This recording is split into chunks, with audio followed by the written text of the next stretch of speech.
どうも皆さんこんにちは、新井啓太です。今回は私の殺陣の師匠でもある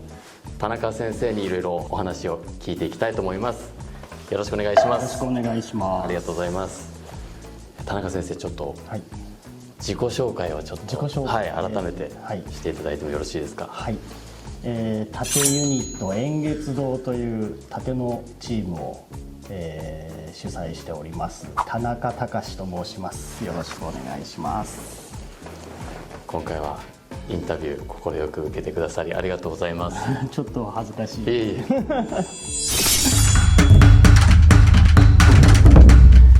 田中先生が殺陣を始めたきっかけっていうのは何ですか。本当些細なことで、若い頃役者を始めてやっぱり何か特技が欲しいなと思って、で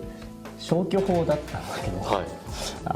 ダンスもちょっと習ってた時があったんだけど、ダンスはちょっと向いてないなと思って、じゃあちょっと他に何かあるかなと思った時に昔時代劇好きだったなと思って、殺陣っ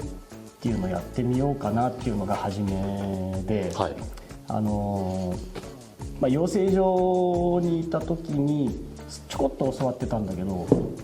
やっぱり本当に触りぐらいしか教えてくれないので、そういう教えてくれるところを探して、最初じゃあ養成所で殺陣を一番最初に学んだって感じだったんですか。そうだね、やりたい人だけ集まってやる学校でいうところの部活動みたいなのがあったんだけど、それの時に、ちょこっとやったのが始まりかな。で、これだったらっていう言い方変だけど、これだったら自分でもなんとか、あんまり運動神経とかそうなんですか。もともとは必要な感じではなかったので、これだったらちょっとね、運動神経鈍い自分でもいけるかなと思って始めたのがきっかけかな。先生が運動神経鈍いって意外ですね。何をもって運動神経っていうかは分かんないけど、確かにまず足が遅い。そうなんですか。学生の時なんかはもう本当 50m 走とか 100m 走とか、もう学年とかの中でもやっぱり半分より遅い方の方が近かったし、持久走とかも半分速くもないし遅くもないし、で体力もいっぱいあるわけではないし本当によくね、一般的に言われる平凡な学生だったので、得意なものは欲しかったんだけどね、どうしてもスポーツとかだとどうしても運動神経が良くないと身についても遊び程度にしかならないから、殺陣とかだと動きを覚えれば運動神経ってそんなに必要なもの、人にもよりけるかな。俺はそういう運動神経っていうのがあんまり必要なさそうだなと思ったから始める。でもそれはちょっと勇気持てますね。運動神経が得意でなくてもできるっていうことですよね。そうできる、逆に言うと運動神経がいい人、個人的なね、これ個人的な意見なんだけど、運動神経がいい人よりもそんな良くない人の方が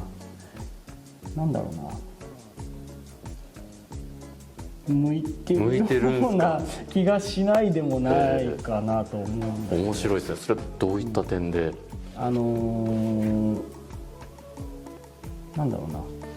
運動神経がいい人って反応が早すぎるのよだから反応が早すぎるし余裕があるのでまあ一番いいのは運動神経が良くてお芝居が上手な人は多分一番向いてると思うんだけど、はい、そうじゃない場合はお芝居が上手くて運動神経がちょっとそんなでもない自信ない人の方がなんだろう一生懸命食らいついていくところが、その立ち回りの演技にも反映されてくるかなと、特にねリアクションとかだとあんまり早すぎてもそうですよね、嘘になっちゃうので、はい、運動神経がいい人ってね反応が早いんですよ切ったらもう反応してくれちゃうから。逆にそうなんですね、ちゃんと相手の受けてってことですもんね。そう、なるほまあこれはもう個人の意見なので、ど、はい、いやそんなことないよっていう人はいっぱいいると思うんだけど、はいはい、一意見としてです一意ね。見としてでその養成所で殺陣を初めて触れて、それでダンスか殺陣何か武器を見つけようということで殺陣を選んで、その後はどうしたんですか？その後はまあそこの劇団というかマネージャー、事務所というかこのマネージャーさんにいっぱいいる中のちょっと偉そうなマネージャーさんにまあ殺陣やってもいいけどのめり込んじゃダメだよって言われて。ダメなんですか？それはどうしてかって聞いたの。はい。そしたらあ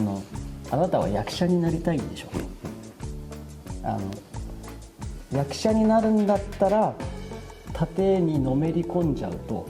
そっちに行っちゃうから、殺陣ばかりになるってことですか？要は殺陣のできる役者じゃなくてアクション俳優の方に、まあアクション俳優って今で言ったらね、もう今でもお芝居できる人、立ち回りもできる人っていう印象がついてるけど、自分が若かった頃はやっぱアクション俳優ってアクションをする人、お芝居をするっていうよりもなんかアクションをする人っていう印象が強かったので、お芝居をやりたいんだったらアクション俳優、アクションマンじゃなくてアクションのできる俳優になりなさい。なるほど。なんだけどやっぱ、自分でね教わったところを見つけて、教わりに行くと、そうするとどういうことが起きるかっていうと、やっぱのめり込んじゃうんだよね。のめり込んだんですね、そこで。やっぱみんなやりたい人が集まってくるから楽しくなってきちゃう。でやっぱ自分がどんどん殺陣ができるようになっていくとやっぱもっとできるようになりたい、もっとできるようになりたいってなって、立ち回りにのめり込んでいっちゃうんだよね。お芝居も、まあ、そこそこはやってたんだけどまあちょっとおざなりにっていうか言ってた通りに言ってた通りになっちゃったと思ってそれだけ魅力があるっていうことでもありますよね。そっからはじゃあ殺陣がメイン、お芝居というよりかは殺陣がメインになってたんですか？お芝居もやってたんだけどやっぱ立ち回りが好きになっちゃってるから立ち回りのあるお芝居、舞台とかによく出るようになって、まあ映像とかの場合はまあそこの事務所というか劇団というかそこにいた時ぐらいにしか出てないんだけど、まだ若かったからエキストラだとか、ちょい役だとか、そういうのばっかりでやっぱり立ち回りのあるお芝居って映像に出るのはちょっと難しかったのよね。どうしても時代劇とかに出るって言っても大河ドラマだったりちょい役で行かしてもらっうんだけど、はい、やっぱメインに立ち回りをするのはそうですね。そこお抱えじゃないけど、そこで常に仕事をしている別の団体さんの、上手い人だったりとかなので、もうプロフェッショナルのアクション部とかそうそうそうそうスタントマンさんとかいらっしゃいますもんね。でやっぱりね、そうなってくると舞台の方が立ち回りいっぱいできるからっつって、やっぱり立ち回り舞台の方とかに行っちゃうんだけど、はい、まあ普通の現代劇もやりつつ立ち回りのあるお芝居があればやりつつっていう感じで、まあ半々よりも立ち回りがある舞台の方が多かったかなっていう感じかな。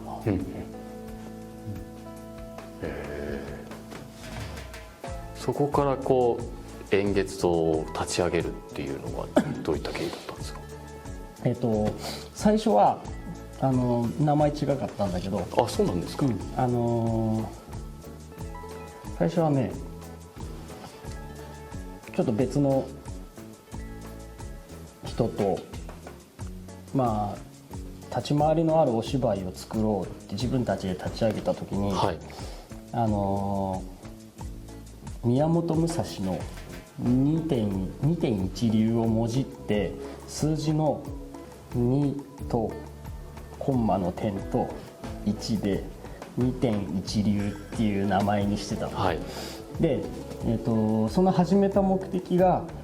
その時は立ち回りある舞台を作るために、はい、立ち上げたんだけど、最初そうだったんですね。そのためだったんだけど、一回それをやめて解散した後にもうちょっと立ち回りを若い人に広めたいなと。もうその頃にはもう自分ももう30超えてたぐらいなので、若い人にもうちょっと立ち回りを広めたいと。でも自分が若かった時に立ち回りを習いに行った時に何が一番ネックだったかなっていうと、やっぱりちょっと生々しい話をすると、レッスン費用というか、授業料がやっぱりちょっとすごい高いわけじゃないんだけど、若い役者さん、今の子たちは違うと思うんだけどね、昔はやっぱり若い役者っていうと金がなくてね、毎日節約して生活してるみたいな、子が多かったので、その時の記憶が結構鮮明に残ってるから、若い子たちに広める上であんまり高い金額ではやりたくないと思って、じゃあいくらぐらいかなっていうので設定したのが今の金額で、単純に別にボランティアで教えてもいいんだけど、これは自分の時間を使ってるっていうのもあるんだけど、やっぱどうしてもタダで教わるってなると、そうですね、ありがたみというか、なんか頑張ろうっていう気持ちがなくなっちゃうんじゃないかなと思って、ある程度ちょっとそんな高くはない金額をだけどいただこうっていうことにして始めたんだよね。なので、若い人とか盾に興味がなかった人に触れてもらえればそれで十分かなと、思ってやってます。なるほど。そこから一般の方も含めて、若い方含めて老若男女教えるようになっていったんですね。一般の人もっていうのは、ちょっと経緯があって、最初は別に立ち回りをね一般の人に教えてもしょうがないじゃないと思ってた。要は立ち回りって盾ってそうですね、お芝居なので剣術とかね武道とかだったら別に役者さんじゃなくてもはい全然意味はあると思うんだけど、お芝居なので、ありきですよね、役者じゃない人に教えてもね、しょうがないって言い方はあれだけど意味ないんじゃないかなと思ってたんだけど、ちょっと役者から少し離れて別のお仕事をしてた時にちょっとね観光 PR で、お芝居をしながら、はい、ある戦国武将にはい、なりきりながら、PR をしたり演舞をしたりっていう時があって、お客さんの中にね、一般の人なんだけど見てみたいだけじゃなくてちょっとやってみたいっていう人が意外といて、これって役者さんの特技だけじゃなくて一般の人の趣味にもなるのかもなと思って、じゃあ一般の人もちょっと受け付けてみようかなっていうので始めたわけなんで、なので一般の人もいいですよ、どうですかっていうふうになったのはその仕事をしてからなので、最近っちゃ最近でもないか、もう10年ぐらい結構経ちますよね、ただこれを立ち上げてから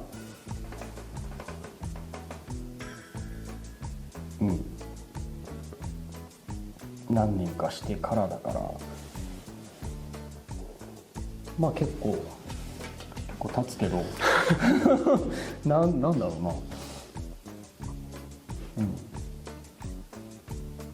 うな、でも若い頃じゃ気づかなかったことだったから、それによってね、立ち回りやるだけじゃなくてやった人が見に来て何かその立ち回りのあるお芝居とかを見に来てくれたら、それはそれで立ち回り盾をやってる団体とかのお客さんの裾が広がるなと思ってるんだけど、ちょっと話がまとまんなくて。いえいえでも役者じゃない方にもこう教えるっていうのは、結構いたってことですよね。そうだね、なんか自分の周りにもそういう役者をやってないけど盾をやってるっていう方とかも結構いたりしますし、海外の方とかも好きですよね。やっぱり海外の人好きだね、武道以外にもそういう盾っていうのも結構やっぱり好きですよね。海外の人はやっぱ忍者とかね、そうですよね。そういうの好きだもんね。それこそ自分も田中先生に教えていただいて、で最近はこのインバウンドであったりだとか、そういうところでこう行くことが、そういうふうにやらせていただくことがあるんですけど、田中先生と一緒にこう出させてもらったイベントだとか、そういうことをすごく参考にさせていただいてます。ありがとうございます。あと今でもこう先ほども教わったように、こうちゃんと相手に向かってちゃんと切るだとか、そういうこともこれじゃちょっと刀の方向いてるなみたいな、自分で気づいていかんみたいなこともすごく今でも教わったことを、教わったことをちゃんと今でも覚えております。ありがとうございます。嬉しい限り。いえいえ、ありがとうございます。なのでぜひね、このまだまだ小さいチャンネルですけど見ている方もぜひ田中先生のもとに教わりに、海外の方も受け付けてますよね、もちろん。ある程度ごめんなさい、ある程度日本語が片言でも通じる方でした。自分が全く英語ができないので、ジェスチャーでできるじゃないですか。どうだろうね、ちょっとだけ通じればはい大丈夫だと、ちょっとでも通じればウェルカムってことですね。全く日本語できないっていうかわからないっていうとちょっと自分も困っちゃうなあれなんだけど、まあでもジェスチャーで通じればそれでも大丈夫かなとは思いますね。ぜひ田中先生の円月堂のもとへ行ってみてください。ぜひぜひよろしくお願いします。でもそれだけね、田中先生も英語でねできなくてもこうもっと伝えたいってことですよね。そうね。やっぱちゃんと、ちょっと英語も勉強した方がいいのかなと思いつつ、やっぱり思うのはやっぱりこう結構狂気でもあるじゃないですか、木刀だとしても。だからこう気をつけるところはちゃんと気をつけないといけないところはありますもんね。そうね。やっぱりまあ日本の人だったらね、日本の人っていうか日本語が通じる人だったらとっさに危ないとかやめろって言っても通じるじゃない、でもやっぱちょっと通じないと危ないとかそういうのをこっちがねちょっと英語で言えるようにしとかないとあれかなと思うんだけど、とっさに伝えたいことが伝えられないと、ちょっと大変かなとは思うんですけど、そうですね、でもなんだろうね、危険性、お芝居なのでその危険なものを扱ってるって分かってもらった上で参加してもらえれば、そうですね、何の問題もないと思うので、やっぱりちょっとそこの緊張感ありますよね。こう木刀を持ってこういうアルミの刀だったりだとか、ちょっと本当の刀ではないけれどこうやっぱり鋭利なものを扱ってたりするので、そこの確かに緊張感はありますよね。やっぱりね、木刀でも叩かれたらね、体だったら痛いですもんね、頭とかね打っちゃったりするとちょっと危なかったりとか、する。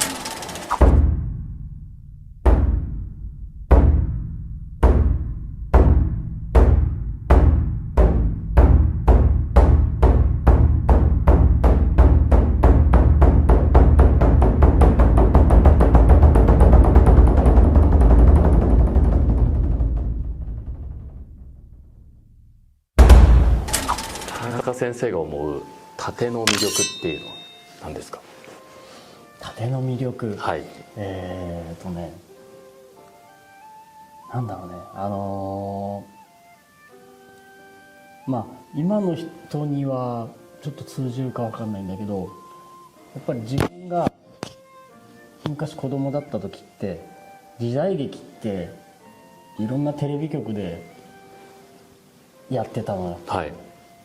子供も見れる時間に。でやっぱそういうの見てお侍さんってかっこいいなとか、お侍さんみたいになりたいなっていうのを思ってたのが実現できるもの、夢を実現できるものって言ったらいいのかな。確かに侍になれますもんね、確かにね、現実でこんなの振り回してただの危ない人だけど、お芝居で刀を振り回すっ